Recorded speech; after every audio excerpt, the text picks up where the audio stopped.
Excellences, Mesdames et Messieurs les parlementaires, Mesdames et Messieurs les hauts magistrats, Monsieur le Président du Conseil supérieur du notariat, mes chers associés, Messieurs les crossards, Mesdames et Messieurs, mes chers confrères de France, mais aussi vous, mes chers confrères venus des quatre coins du monde, qui nous faites l'honneur et l'amitié d'assister à notre congrès.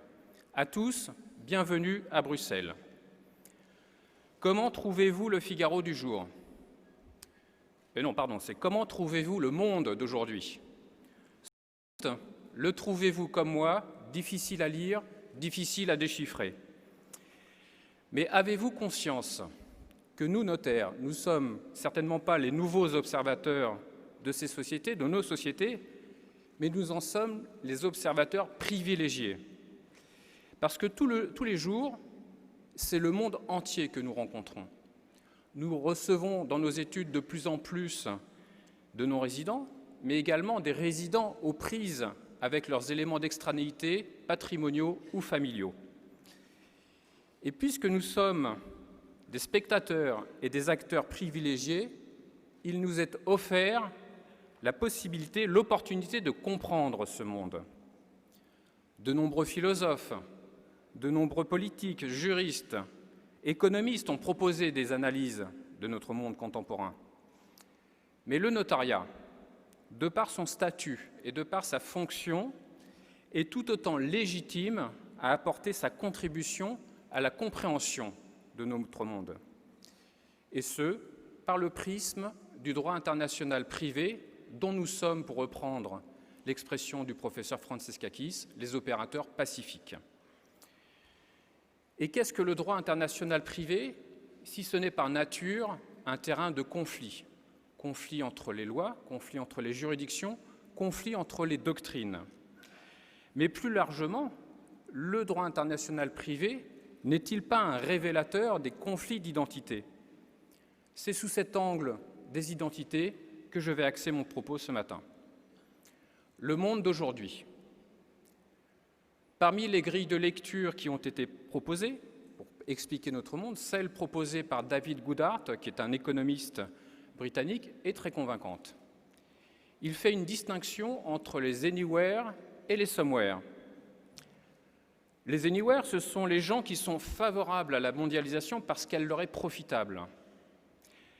Les somewhere, ce sont ceux qui tentent de résister à l'uniformisation ou à la disparition de leur mode de vie sous les coups du multiculturalisme et du libre-échange.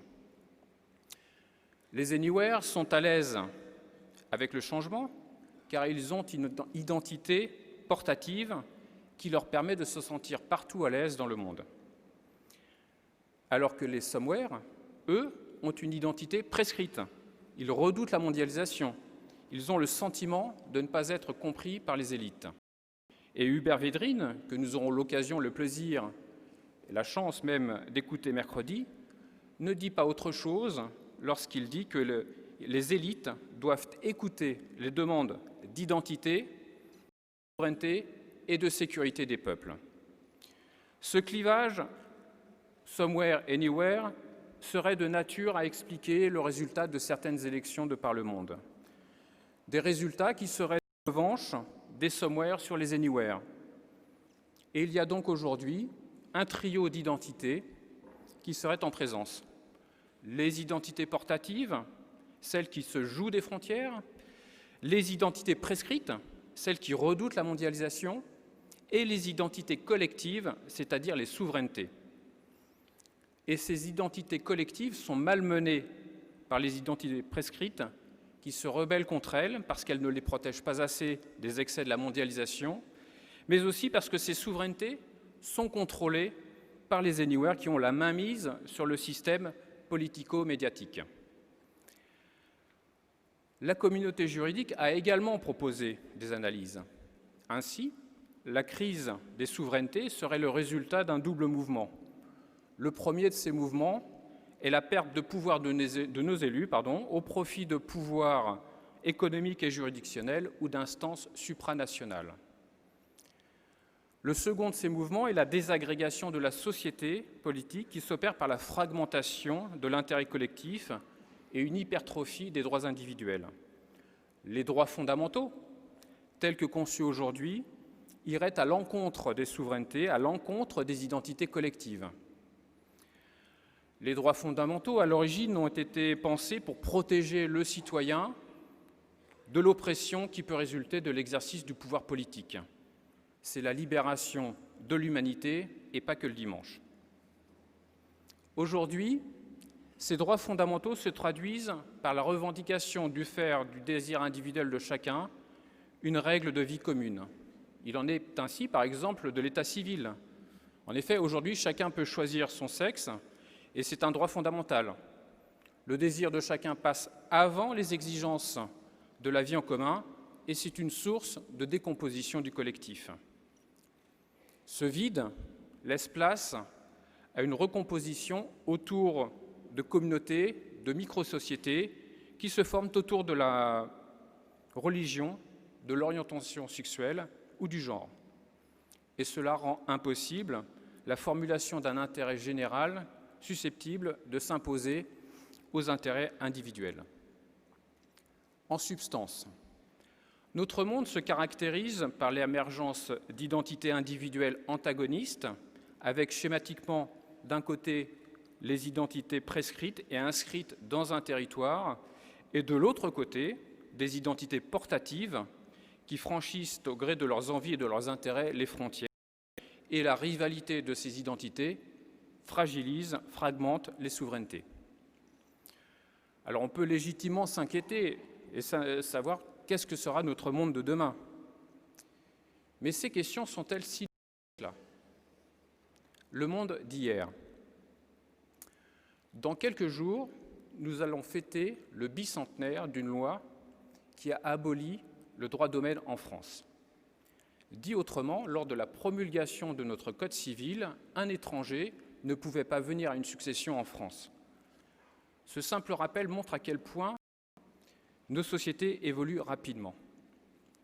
Mais si l'on s'attache aux grands mouvements qui irriguent le droit international privé, et ainsi que Jean-Louis Alperin l'a démontré dans son ouvrage « Entre nationalisme juridique et communauté de droit », de quelque façon que l'on aborde la matière, on comprend d'une part qu'il est impossible d'exclure complètement l'emploi de la loi étrangère, et d'autre part qu'il est inconcevable qu'un corps complet de règles juridiques suive une personne à travers ses déplacements, sans jamais tenir compte du droit du territoire sur lequel elle se trouve. Et l'histoire du DIP, c'est l'histoire de ce mouvement de balancier entre nationalisme juridique et communauté de droit. Et de fait, les doctrines du droit international privé se situent nécessairement entre la territorialité absolue et la personnalité totale du droit, entre souveraineté et volonté, entre identité collective et identité individuelle. Et tout DIPiste est à la fois un internationaliste et un nationaliste. Tout nationaliste doit à un moment faire preuve d'ouverture vers l'étranger. Et tout l'internationaliste engagé ne peut s'abstraire de préjugés nationaux. Il a fallu attendre le début du XIXe siècle pour que s'élabore une véritable doctrine du droit international privé. On a alors avancé qu'en admettant la loi étrangère, l'État n'agit pas par bienveillance, mais comme s'il consentait à baisser la garde, mais il prend en compte l'intérêt de ses propres nationaux favorables à la réciprocité. Et c'est en la vertu de la volonté de son propre législateur qu'un juge peut être amené à appliquer une loi étrangère, et non pas par subordination du juge à un État étranger. Les grands juristes de la communauté de droit, qui étaient en recherche d'un équilibre entre nationalité, liberté et souveraineté, ont été les premiers à prôner la reconnaissance mutuelle des jugements étrangers et à envisager des règles de conflit universelles.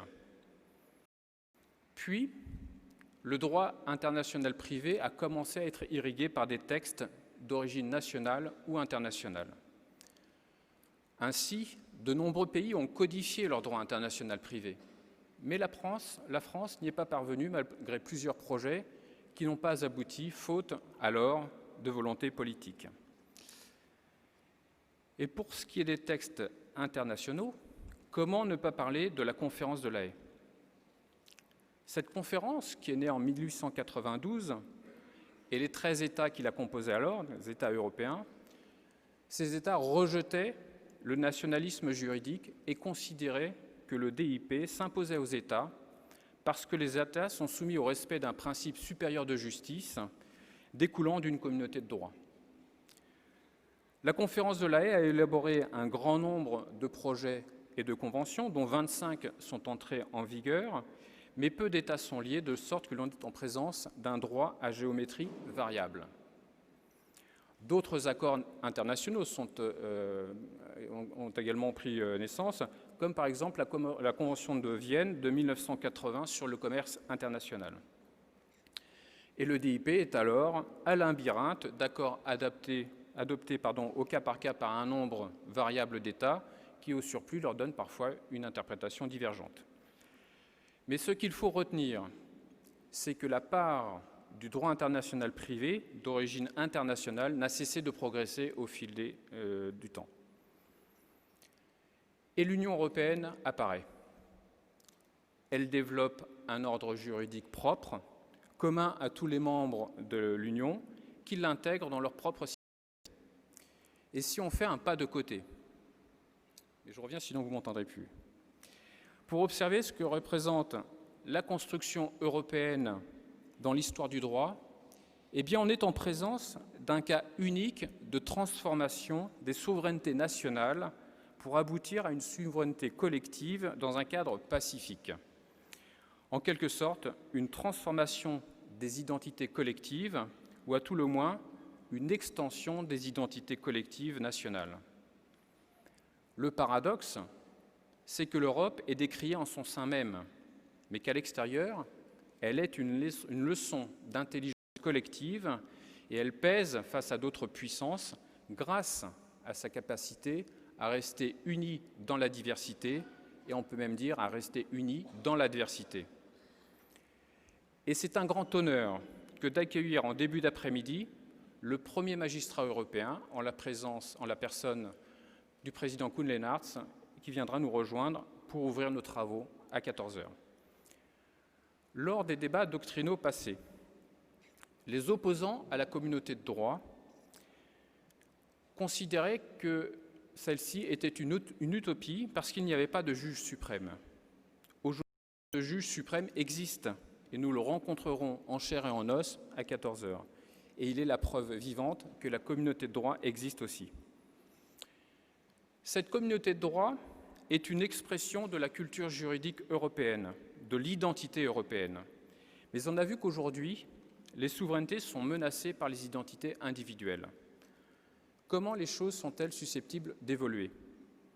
Quels seront les rapports de force dans le monde de demain? Le monde de demain.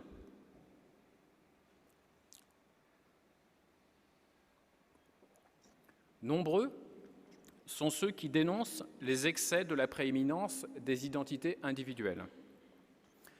Elles se regroupent inéluctablement en communautés, ce qui fragmente nos sociétés. Mais ces regroupements en d'autres communautés démontrent qu'Aristote disait vrai lorsqu'il affirmait que l'homme est par nature un animal politique, que l'homme ne devient homme que parmi les hommes. Et l'on retrouve ici l'éternel débat sur le point de savoir si on adhère à une identité collective parce qu'on a une identité individuelle, ou bien si on accède à une identité individuelle parce qu'on s'épanouit dans une identité collective. Et le défi du monde de demain est sans doute de faire évoluer ces identités collectives de manière à ce que les identités individuelles aient le désir d'en être. Et de quelles ressources dispose l'Europe pour renouveler le lien entre les identités collectives et les identités individuelles? Selon le professeur Julien, philosophe, l'Europe dispose de ressources. Les ressources, ce ne sont pas des valeurs, car les valeurs sont antagonistes, alors que les ressources s'ajoutent. Les ressources ne sont pas non plus des richesses, car les richesses s'épuisent, alors que les ressources sont des potentiels à activer. Et les ressources ne sont pas enfin des racines, car les racines sont statiques, alors que les ressources sont en perpétuelle évolution. Mais ce qui est sûr, c'est que ces ressources sont à explorer et à exploiter. Et parmi ces ressources européennes, il en est une qu'il nous faut explorer et exploiter. Une ressource qui est tout autant culturelle que juridique. C'est l'authenticité, c'est l'identité notariale. Et l'identité notariale, c'est l'agilité. Car on pourrait se demander comment le notaire, qui est par fonction rattaché à un territoire, peut-il composer avec la mondialisation qui n'en connaît aucun? Comment le notaire peut-il appliquer un droit qui n'est plus l'émanation de l'État souverain dont il tire sa fonction? Comment le notaire doit-il appliquer ces droits venus d'ailleurs ou ces normes supranationales qui ne s'inscrivent dans aucun territoire? Et comment le notaire, porteur d'une souveraineté, doit-il agir lorsqu'il est confronté à des stratégies de contournement favorisées par le marché des droits? Et bien précisément, si le notaire est capable de cette agilité, c'est parce qu'il est le point de rencontre entre le droit et la mondialisation. Car le notaire, en qualifiant, en rattachant et en authentifiant, il accomplit cette opération délicate qui est d'arrimer des situations mondialisées à un ordre juridique. Mais au-delà, un autre défi encore plus complexe se profile. C'est celui d'articuler le rattachement de certaines situations mondialisées avec plusieurs ordres juridiques. Un simple exemple peut être pris. Un non-résident souhaite donner à un de ses enfants non-résidents un immeuble situé en France. Alors évidemment, un acte de donation peut être proposé à la signature, un acte strictement conforme au système juridique du lieu de situation de l'immeuble. Mais est-ce suffisant? Ne faut-il pas s'assurer que la transmission sera bien reçue par le système juridique qui réglera la succession du futur décujus, du donateur? Et la ressource de l'identité notariale est capable de répondre à un tel défi. En effet, le travail en équipe entre notaires des deux systèmes concernés permet de garantir que le bien sera transmis et que la greffe de cette transmission prendra bien tant dans l'ordre juridique du donateur, futur décujus, que dans l'ordre juridique du lieu de situation de l'immeuble. Car le notaire, tel Janus, a deux faces. Il a deux visages. D'une part, il incarne l'identité collective, c'est-à-dire les souverainetés nationales et européennes, et d'autre part, il conseille et instrumente au profit des identités individuelles. Mes chers confrères, il nous appartient à nous tous et collectivement d'explorer et d'exploiter cette ressource européenne qu'est notre identité notariale, car elle est un lien précieux entre les identités collectives et les identités individuelles. Et la meilleure preuve de cette vivacité, c'est votre présence en nombre aujourd'hui à Bruxelles, puisque nous sommes plus de 3000 inscrits. Quand on a 21 ans, on est majeur partout dans le monde.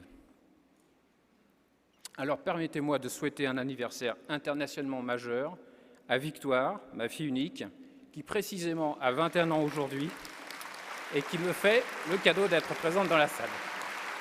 Joyeux anniversaire, Victoire!